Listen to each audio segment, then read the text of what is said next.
한 1, 2주 전에 중고등부 수련회 때 주제가 예배에 관한 내용이었습니다. 중학생, 고등학생들의 예배에 관한 질문을 쭉 한 4페이지에 걸쳐서 이렇게 받았습니다. 그 질문을 쭉 보면서 느낀 것이 우리 교회 중고등부 학생들의 예배에 대한 생각이나 신앙에 대한 생각이 참 성숙하고 참 훌륭하다, 이렇게 참 존경하게 되었습니다. 그리고 중고등 학생들이 예배에 관한 생각과 고민이 우리가 함께 고민해야 될 중요한 문제다라는 것을 그때 좀 많이 생각하게 되었습니다. 70주년의 은혜를 기억하면서 서울중앙교회가 어떤 교회가 되기를 원할까? 여러분, 서울중앙교회뿐만 아니라 이 땅에 있는 모든 교회들이 설교의 제목대로 하나님께서 기뻐하시고 하나님께서 받으시는 합당한 예배를 드리는 교인으로, 교회로 살아가는 것이, 그것이 교회의 모든 것입니다. 목사님, 지금 교회가, 교인들이 사회에서 여러 가지 지탄을 받기도 하고 또 좋은 인상을 주지 못하는데 어떻게 예배만 잘 드리면 됩니까? 그 질문에 관해서는 예배가 무엇인지를 정확하게 아시면, 예배를 잘 드리면 모든 것이 다 회복된다라는 것을 충분히 깨달으실 수 있습니다. 로마서를 통해서 우리에게 하시는 말씀이 하나님께서 기뻐하시는, 하나님께서 받으시는 예배를 드리십시오. 그러면서 하나님께서 기뻐하시고 하나님께서 받으시는 예배에 대해서 설명을 하고 있습니다.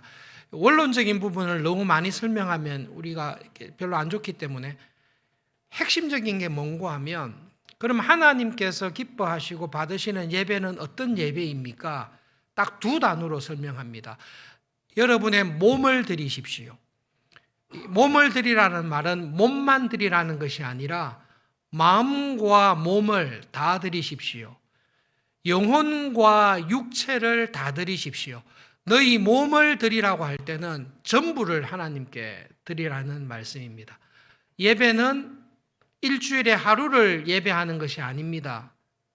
예배는 나의 모든 삶을 하나님께 드리는 것입니다. 그래서 하나님께서 찾으시는 예배는 일주일에 하루, 어떤 몇 시간을 하나님께 드리는 것이 아니라 나의 전부를 드리듯이 나의 전부를 하나님께 드리는 것입니다. 그 나의 전부를 드리는 예배의 대표적인 것이 주일 예배입니다. 2번째로는 하나님께서 받으시는 예배는 영적인 예배라고 이야기를 합니다. 여러분, 성경을 보시면 영적 예배라고 하면서 영적 앞에 2번 이렇게 해놓고 밑에 보면 합당한 예배를 드리라고 이야기하고 있습니다. 하나님께 예배를 드릴 때는 나의 일부를 드리는 게 아니라 나의 전부를 드리는 것이 하나님께서 합당하게 받으시는 예배입니다. 하나님께 마땅하게 드릴 예배는 나의 전부를 드리는 예배입니다. 그래서 여러분, 하나님께 예배하는 자는 하나님께 나의 전부를 드립니다. 그것이 하나님께 드려야 될 마땅한 예배입니다. 왜 그렇습니까?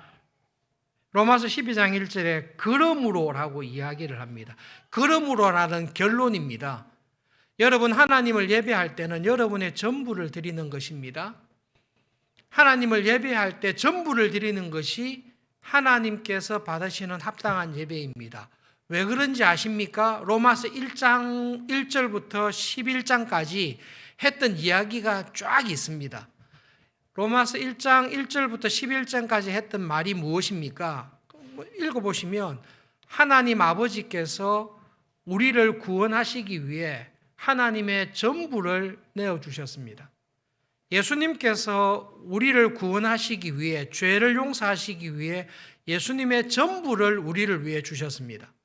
성령님께서 하나님 아버지와 예수님께서 행하신 구원의 일을 이루시기 위해 성령님께서 우리에게 하나님의 전부인 생명을 우리에게 주셨습니다. 그러므로 이렇게 나오는 것입니다. 왜 하나님께 나의 전부를 드리는 것이 합당한 예배입니까? 그것은 하나님의 전부를 우리에게 주셨기 때문이고 내가 이미 하나님의 전부를 받았기 때문에 그렇습니다. 그래서 여러분 일주일에 한 번 어떤 시간을 떼서 예배 드리는 것 하나님께서 합당한 예배가 아닙니다. 하나님에게 나의 전부를, 나의 모든 시간을 내 돈의 일부가 아니라 나의 전부를 드리는 것이 마땅한 예배이고 그것을 하나님께서 기뻐하십니다. 하나님께서도 그렇게 하셨습니다. 그래서 여러분 주일 예배를 생각하실 때에 신앙생활 하실 때에 주일 예배가 든든하게 서 있으면 그 영혼이 나의 영혼이 살아 있습니다.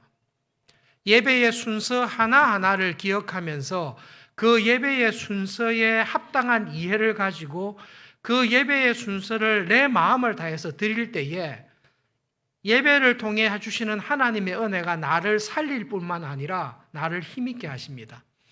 그런데 예배가 무너집니다. 예배에 참석을 하지 않습니다. 예배에 참석하였으나 졸거나 생각이 딴 데 가 있습니다. 예배는 드렸는데 무슨 예배를 드렸는지에 대한 이해가 없습니다. 그것은 그 영혼이 침체되어 있거나 죽어 있는 것입니다. 어떻게 하면 이 예배를 통해 주시는 하나님의 은혜를 풍성하게 경험할 수 있을까?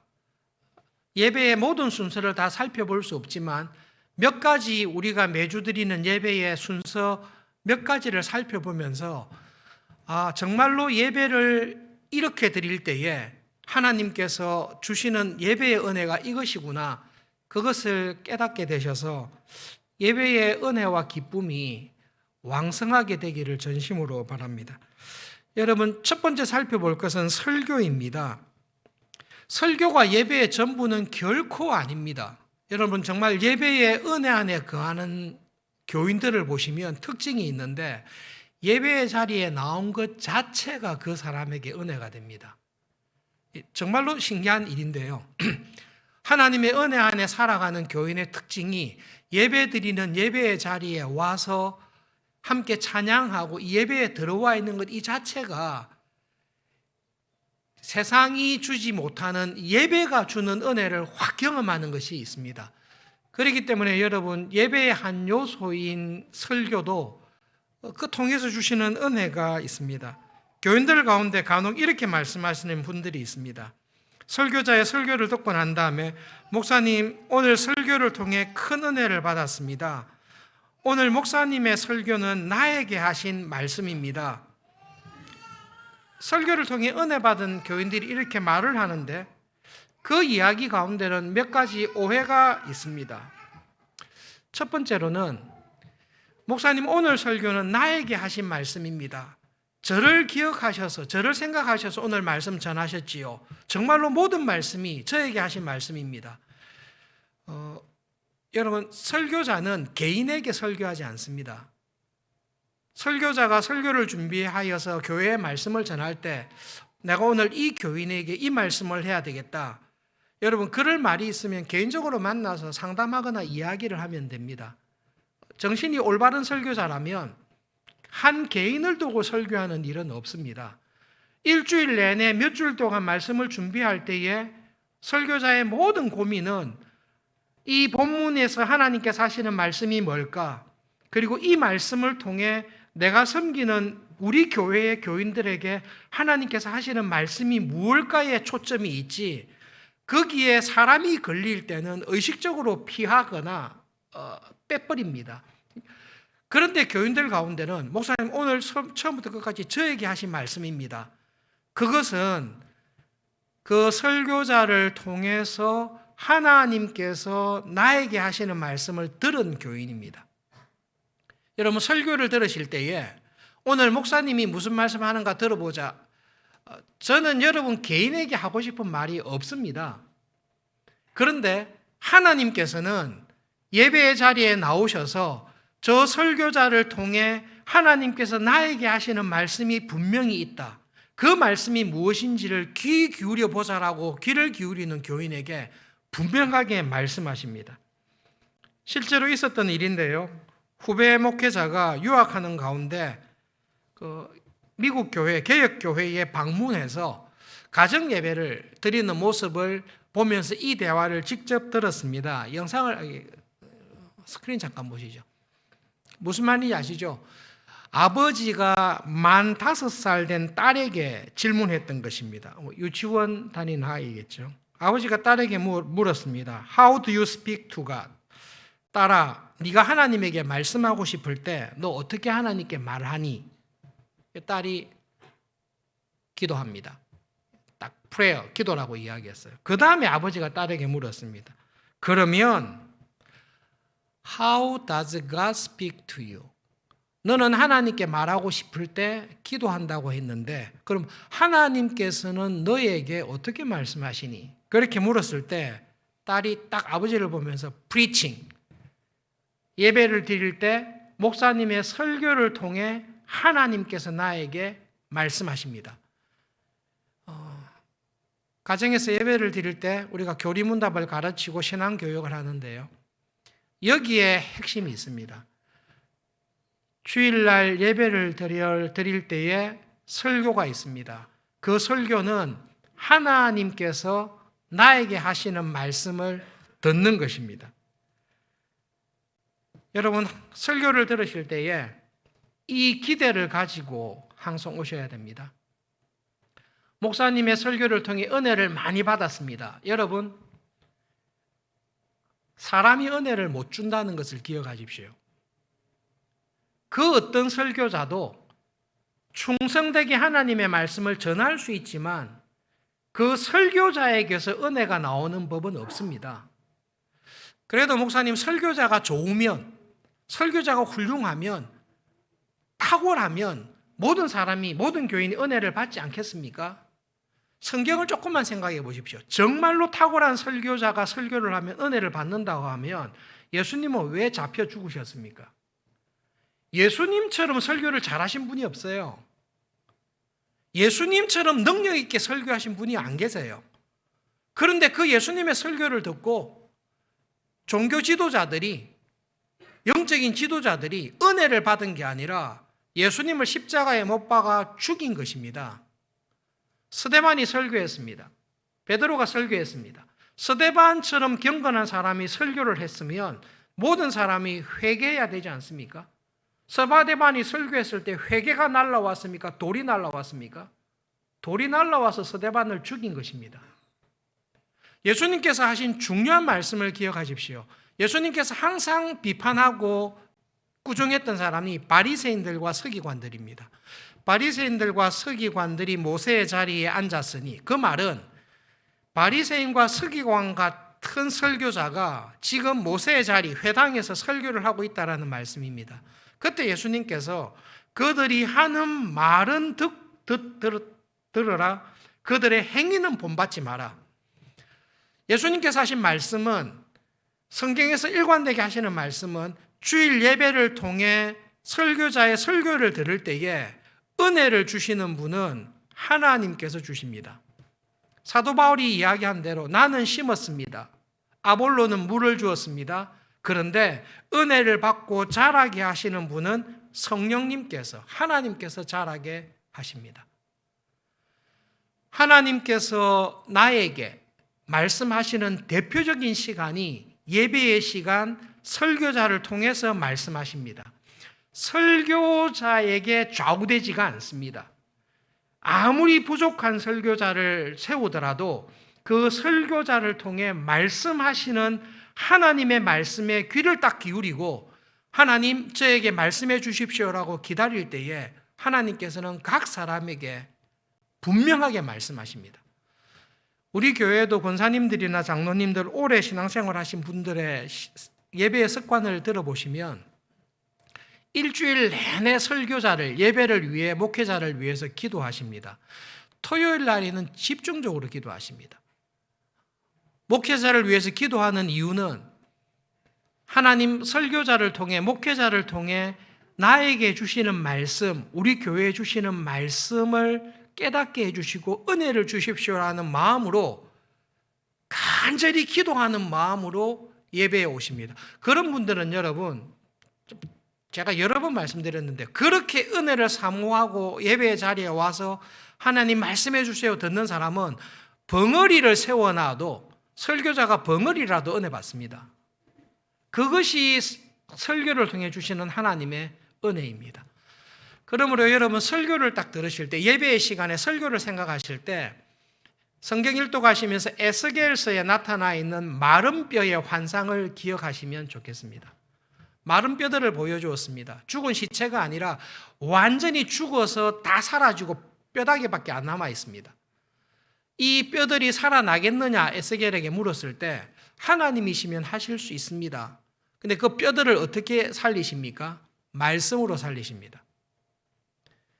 여러분 예배를 드리러 올 때에 개인적으로, 가정적으로, 직장에서 여러 가지 내가 살아있으나 마치 죽은 것과 같은, 내가 살아나기에는 너무 소망이 없는, 완전히 마른 뼈와 같이 내 영혼이 쓰러져 있고 소망이 없는 상태라 할지라도 예배의 자리에 와서 하나님의 말씀을 들을 때에 그 말씀이 나를 살립니다. 경험하시지요? 하나님의 말씀이 뜻밖에도 나하고 전혀 관계없는 로마에 있는 교인들에게 했던 그 말씀이 내하고 아무런 상관가 없는 80살이 넘었던 바실레에게 했던 그 하나님의 말씀이 나를 살립니다. 그것이 하나님께서 예배를 통해, 설교를 통해 우리에게 주시는 은혜입니다.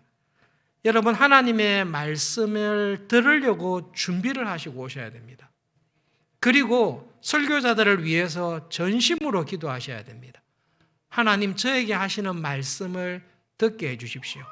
결국 나에게 말씀하시는 분은 성령 하나님이십니다. 그로 말미암아 예배를 드릴 때마다 영혼이 살아나십니다. 설교를 통해 하나님의 말씀을 들은 감격이 있는 사람은 이 감격이 어떻게 가는가 하면 하나님 나에게 이렇게 말씀하셨는데 좀 더 구체적으로 말씀해 주십시오. 기도의 자리에 가서 기도합니다. 그래서 기도합니다. 설교를 통해 하나님의 말씀을 들었을 때에 정말로 하나님께서 성경을 통해 성령님의 감동을 통해 말씀하시구나 경험했기 때문에 큐티를 하고 성경을 읽고 성경을 공부하게 되는 것입니다. 그러면 하나님의 말씀이 다이렉트리 정확하게 들려요. 저 상황 속에서는 저 사람이 견딜 수가 없는데 저 상황 속에서 어떻게 판단 내릴지 유혹이 많은데 하나님이 하시는 말씀을 설교를 통해 기도를 통해 성경 읽기를 통해 딱 들었던 사람은 좌로나 우로나 치우치지 않습니다. 그래서 여러분 예배의 자리에 정확하게 들어와 있는 사람, 예배의 설교의 은혜를 경험한 사람은 예배를 잘 드릴 뿐만 아니라 그 예배를 통해 좌로나 우로나 치우치지 아니하는 믿음의 길을 한 주간 살아갈 수 있도록 은혜를 주십니다. 그런 점에서 여러분 교회가 예배가 올바르게 드리는 교회와 교인들은 그의 삶을 하나님께 다 드리는 은혜의 자리에 반드시 나갑니다. 두 번째로는 우리 예배 순서에는 봉헌, 헌금입니다. 함께 살면서 가정 예배를 드리는 그 가정의 모습을 제가 직접 보았고 이 질문은 제 앞에서 그 아버지께서 아들에게 했습니다. 그 아들 이름이 황재용인데요. 이 아들이 초등학교 들어가기 전에 집에서 가정 예배를 드리면서 아버지가 아들에게 물었습니다. 재용아, 너는 예배를 드릴 때 헌금을 왜 하니? 유치원 애가 이야기했습니다. 내가 헌금함에 들어갈 수 없으니까 나를 대신해서 헌금을 드립니다. 그게 이제 교리문답 공부죠. 예배 시간에 헌상을 합니다. 봉헌을 합니다. 헌금을 왜 합니까? 그것은 나를 하나님께 드리는 것입니다. 내 돈의 일부를 드리는 게 아닙니다. 나를 하나님께 드리는 것입니다. 그리고 하나님께서는 내 돈을 받는 게 아니라 나를 하나님께 드립니다라는 믿음을 가지고 봉헌을 할 때에 나를 받아주십니다. 그것이 봉헌입니다. 여러분 이것을 꼭 기억하셔야 됩니다. 켄터키에서 유학 생활하면서 이민교회에 있을 때 여러분 켄터키와 같이 이렇게 아주 중소도시 어려운 곳에서는 교회는 교포들은 다 옵니다. 그냥 예수님을 믿어서 오기도 하지만 주일날 가야 한국 사람 만나고 한국 음식을 먹을 수 있기 때문에 안 믿는 사람도 교회는 다 옵니다. 그리고 모든 사람들이 다 집사님입니다. 집사 아닌 교회는 거의 없습니다. 그래서 집사님에게 물었습니다. 정말로 저분은 그것 때문에 오시는 줄 알고 또 성품이 좋으셔서 집사님 예배 드릴 때 헌금은 왜 하십니까? 물으니까 목사님 그래도 주일날 교회에 와서 설교도 들었고 찬양대 노래도 들었고 밥까지 주는데 좀 회비라도 내야 되지 않습니까? 진솔하게 이야기했습니다. 그분처럼 봉헌을 생각하지는 않겠지만 교인들 가운데 헌금을 드릴 때 교회에 헌금을 드린다 이렇게 생각하는 교인들이 간혹 계십니다. 여러분 예배는 누구에게 드립니까? 우리는 예배는 하나님께 드립니다.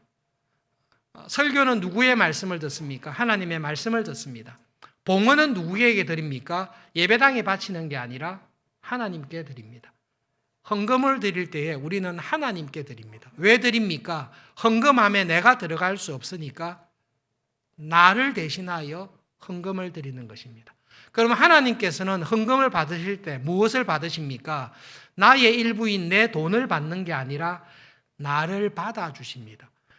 여러분 이게 진짜 큰 은혜입니다. 하나님께서 죄 많은 하나님 앞에 나올 때마다 참회의 기도를 드릴 때마다 하나님께서 받을 수 없는 죄인인데 하나님 저를 하나님께 드리오니 예수님의 보혈로 저를 씻기시고 하나님의 아들과 하나님 나라의 백성으로 저를 받아주십시오. 부족하지만 저를 하나님의 사람으로 써주십시오라고 할 때에 저를 받아주십니다. 여러분 헌상을 생각할 때 봉헌을 생각할 때 마가복음 12장에 있는 이 과부의 헌금을 한번 한 절씩 같이 읽겠습니다. 한 절씩 교독합시다. 예수께서 헌금함을 대하여 앉으사 무리가 어떻게 헌금함에 돈 넣는가를 보실새 여러 부자는 많이 넣는데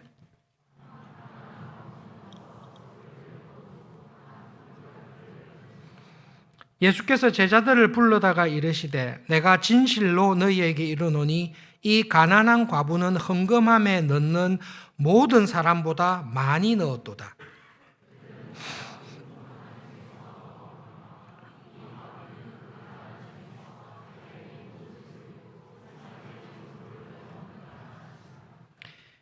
여러분 이렇게 두 렙돈 한 고드란트인데 그냥 한 고드란트는 하루 일당의 120분의 1입니다. 하루 일당이 있지 않습니까? 그거를 120분의 1을 냈다라고 생각하시면 됩니다. 만약에 그냥 우리 쉽게 일당을 10만 원이다. 이 과부는 일당도 없었을 거예요. 10만 원이다 하면 830원을 헌금을 한 것입니다. 대단히 가난한 과부가 1,000원도 안 되는 동전 2개를 이렇게 넣었습니다. 예수님께서 말씀하신 핵심은 여기 있습니다. 헌금은 내 돈의 일부를 드리는 게 아니라 헌금함에 나를 넣는 것입니다. 헌금은 하나님 나를 드립니다. 하나님께서 하나님 전부를 나를 위해 주셨듯이 저도 하나님께 저의 전부를 드립니다. 저를 받아주십시오. 그렇게 할 때에 하나님께서 저를 하나님의 자녀로 하나님의 딸로 아들로 받아주십니다. 예배 때 하나님께서 나의 헌금을 받으실 때에 하나님의 자녀로 받으시고 천국 백성으로 나를 받아주신다는 그 은혜가 있습니다. 그러므로 여러분 봉헌하실 때 헌금을 드리실 때 이 봉헌이 헌금이 그런 의미가 있다는 것을 기억하고 매주 하나님 앞에 드리십시오. 그럴 때에 하나님께서 나를 받아주시고 하나님께 나를 온전히 드리셨을 때 하나님께서 나를 받으셔서 이번 한 주간 어느 곳에 있든지 나를 하나님의 사람으로 살아가는 은혜를 주시고 나를 써주신다라는 것을 믿고 봉헌을 꼭 하십시오. 경제적으로 어렵고 힘든 가운데 있는 교인이 있을 것입니다. 그래서 그냥 막 100원 헌금하기도 힘들고 1,000원 헌금하기도 힘들고 막 헌금을 안 해야 되겠다. 그냥 형편이 되면 몰아서 헌금하자. 여러분 그렇게 하는 것보다 100원이라도 헌금을 하시는 게 맞습니다. 예수님께서 과부의 헌금을 보시고 뭐라고 하셨습니까? 적의 헌금이라고. 하나님께서는 여러분의 헌금의 액수를 보는 게 아니라 헌금의 정신을 알고 하나님 저를 받아주십시오라고 이야기하며 드릴 때에 과부를 받듯이 나를 받아주십니다. 그리고 나를 받으실 때에 하나님, 나를 하나님의 사람으로 살아가는 은혜를 주실 거라는 것을 우리는 헌상을 통해, 봉헌을 통해 경험하는 것입니다. 그러므로 여러분, 100원을 하든 1000원을 하든 10,000원을 하든 더 많이 하든 이 마음을 가지고 헌금을 하시고 봉헌을 하십시오. 어려운 가운데 하나님께서 복을 주셔서 경제적으로 부유하게 됐습니다. 전에는 내가 원하는 만큼 하지 못했는데 더 많이 하게 되었습니다. 그럴 때 봉헌을 하고 헌금을 하면 마음에 기쁘죠. 내가 이렇게 많이 할 수 있어서 기쁘다. 하나님께서 내가 이렇게 많이 하니까 기뻐하실 거야. 하나님께서는 여러분의 돈에 별로 관심이 없습니다. 하나님 워낙 돈이 많으셔서 하나님은 아무리 많은 헌금을 갖다 줘도 돈 때문에 기뻐하시지는 않습니다. 그러나 하나님의 은혜에 감사하여 나를 다 드립니다라고 할 때에 그것을 기뻐하시고 내 돈을 받는 게 아니라 그 돈을 통해 드리는 나를 받습니다. 한 가지 더 말씀드리면요. 헌금 생활을 꾸준히 잘하는 교인들이 있습니다. 11조 생활, 감사 헌금 생활, 선교와 구제를 위한 사역 헌금 모든 생활을 잘하는 분들이 있습니다. 근데 여러분 그 사역 헌금을 잘할 때에 하나님께서 은혜 주실 때에 내가 드리는 헌금이 하나님 나를 온전히 하나님께 다 드립니다라는 그 마음이 담기는 액수를 헌금하도록 애를 쓰십시오. 하나님께 여러분 저는 여러분을 지금 조작하고 있는 거 아닙니다. 목사님 또 돈을 헌금 많이 해라고 하는 거 아닙니다. 하나님은 돈에 좌우되지 않습니다. 그런데 우리는 내 물질이 있는 곳에 내 마음이 있습니다.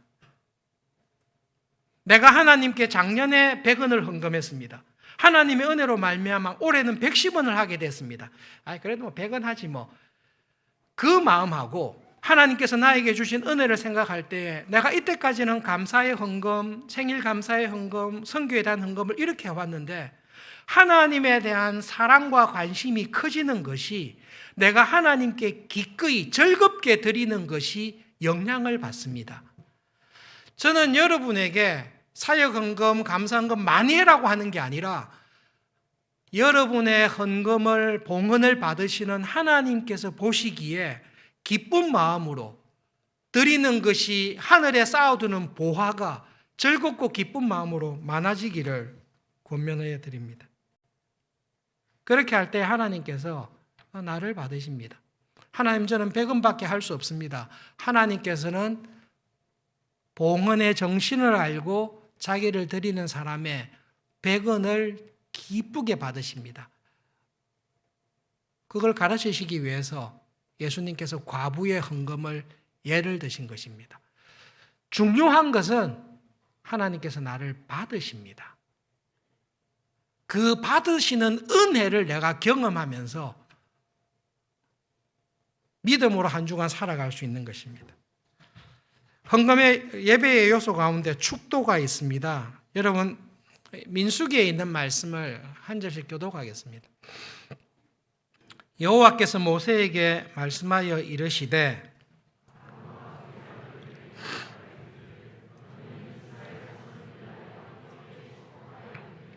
여러분 이 구절부터는 다 같이 큰 소리로 읽읍시다. 여호와는 내게 복을 주시고 너를 지키시기를 원하며 여호와는 그의 얼굴을 내게 비추사 은혜 베푸시기를 원하며 여호와는 그 얼굴을 내게로 향하여 드사 평강 주시기를 원하노라 할지니라 하라. 그들은 이같이 내 이름으로 이스라엘 자손에게 축복할지니 내가 그들에게 복을 주리라.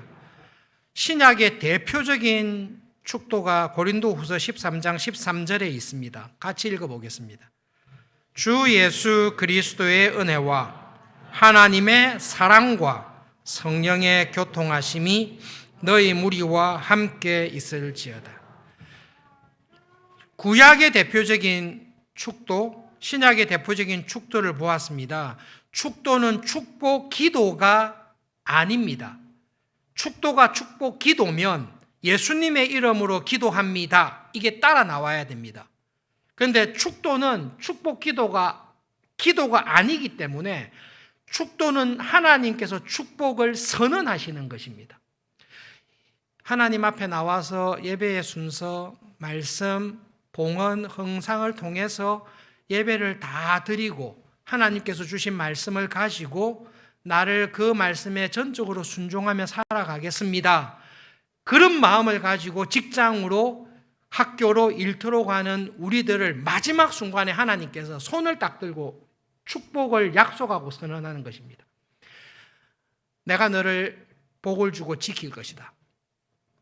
어디서 뭘 하든지 내가 너에게 복을 주고 지켜줄 것이다. 내 얼굴을 니를 딱 보고 있을 것이다. 내가 내 얼굴을 너에게 고정해서 은혜를 줄 것이다. 세상이 주지 못하는 평강을 네가 어느 곳에 있든지 줄 것이다.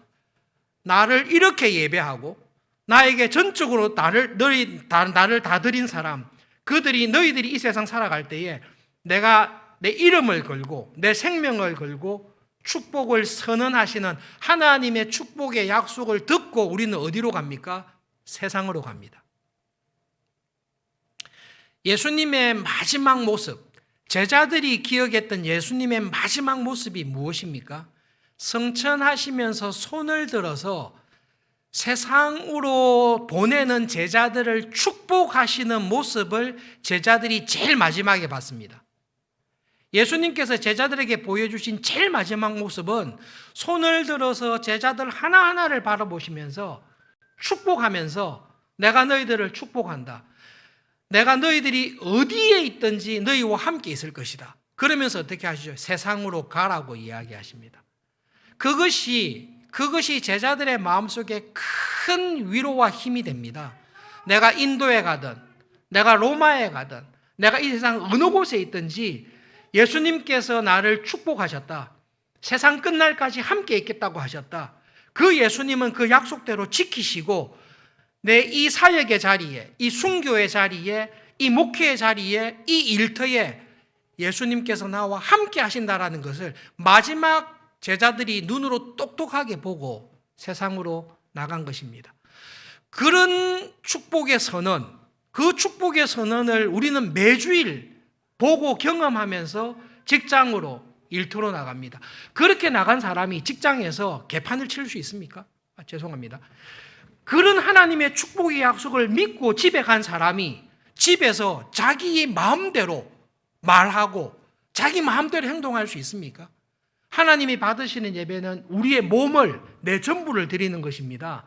마음만 드리는 게 아니라 내 입도 드리고 내 손도 드리고 내 눈도 드리고 내 모든 것을 하나님께 다 드리고 그 하나님의 축복을 받고 간 사람이 직장에서, 학교에서, 일터에서 나오지 않아야 될 말을 하고 해서는 안 될 행동을 하고 그렇게 살지 않습니다. 그러므로 여러분, 예배를 온전하게 드리는 사람은 내 삶의 모든 것이 온전하게 바뀌는 것입니다. 축도에 관해서 말씀드렸듯이 이 축도의 의미를, 축복의 선언을 기억하면서 마음에 새기기 위해서 눈을 감고 이 축복의 말씀을 생각하셔도 되고, 제사장들을 통해, 직분자들을 통해 손을 들어서, 왜 목회자가, 왜 설교하는 사람이 마지막에 축도할 때 손을 들죠? 하나님께서 들으라고 드는 거죠. 보면서 저것은 목사님을 통해 하나님께서 손을 들고 맹세하듯이, 하나님께서 맹세하듯이 내 맹세한다. 네가 어느 곳에 있든지 내가 너를 축복할 거라는 말을 눈으로 똑똑하게 듣고 가서 하루하루를 살아가는 것입니다. 여러분, 우리 교회의 예배의 마지막 우리가 함께 부르는 찬송이 있습니다. 가사가 정말로 은혜스럽지 않습니까?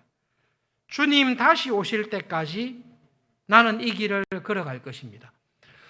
우리를 축복하면서 하늘로 가셨던 예수님께서 우리를 하나님의 나라로 들이시기 위해, 이 축복을 완성하시기 위해 다시 오실 것을 우리는 믿습니다.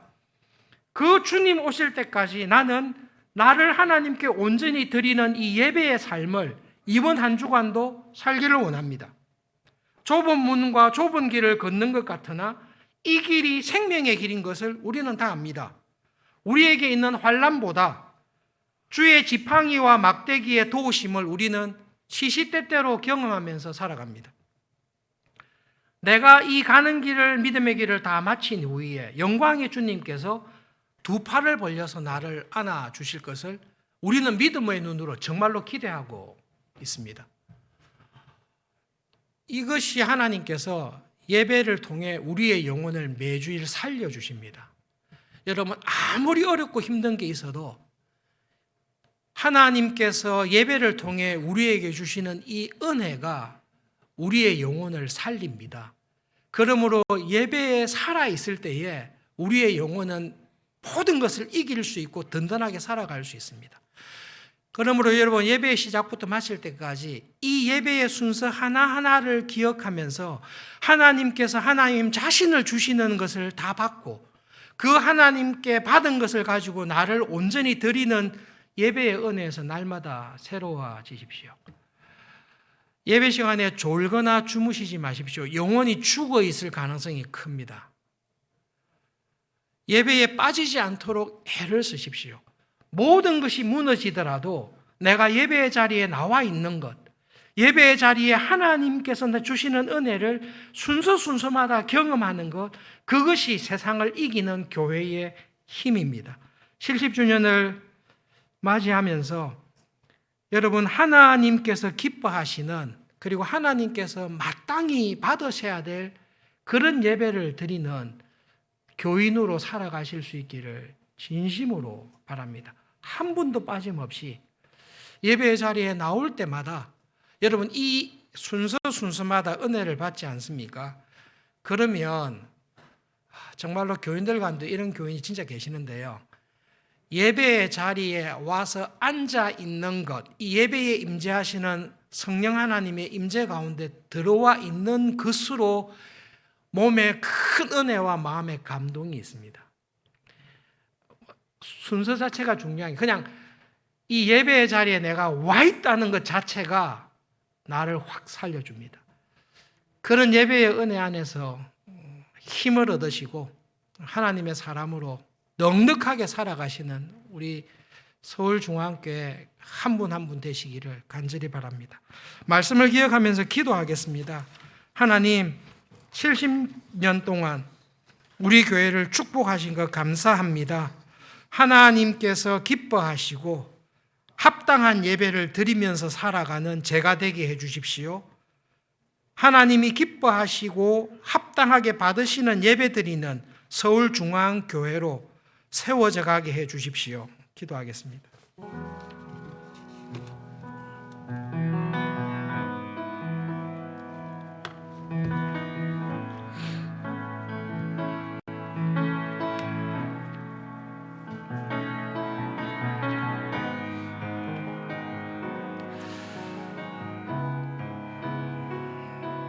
하나님 아버지, 우리가 하나님을 예배하고 섬기기 전에 하나님께서 먼저 우리를 섬기신 것을 기억하게 해주십시오. 우리가 하나님께 무엇을 드리기 전에 하나님께서 먼저 하나님 전부를 우리를 위해 주신 것을 깨닫게 해주십시오.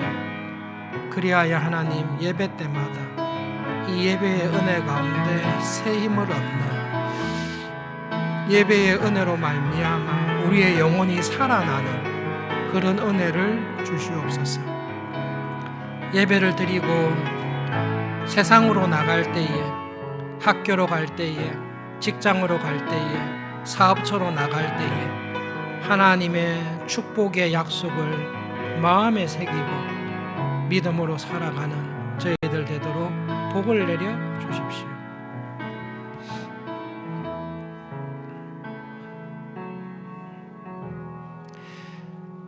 하나님, 우리가 하나님을 예배하기 전에, 하나님을 섬기기 전에 하나님께서 우리를 먼저 섬겨주신 것을 기억하고 체험하는 예배가 되기를 소원합니다.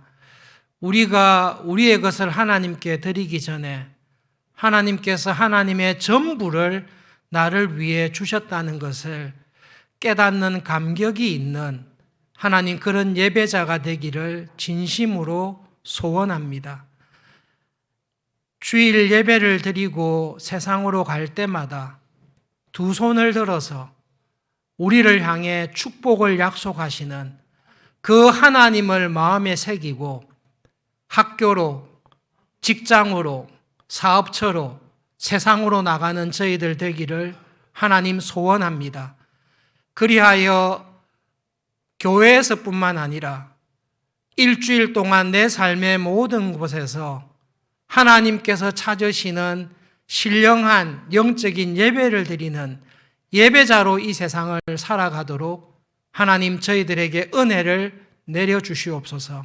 70년간 서울중앙교회를 사랑하시고 예배할 수 있는 은혜를 주신 하나님 아버지, 하나님께서 더 기쁘게 받으시는 예배를 드리는 우리 서울중앙교회가 되도록 성령 하나님 은혜를 내려 주시옵소서. 예수님의 이름으로 기도합니다. 아멘.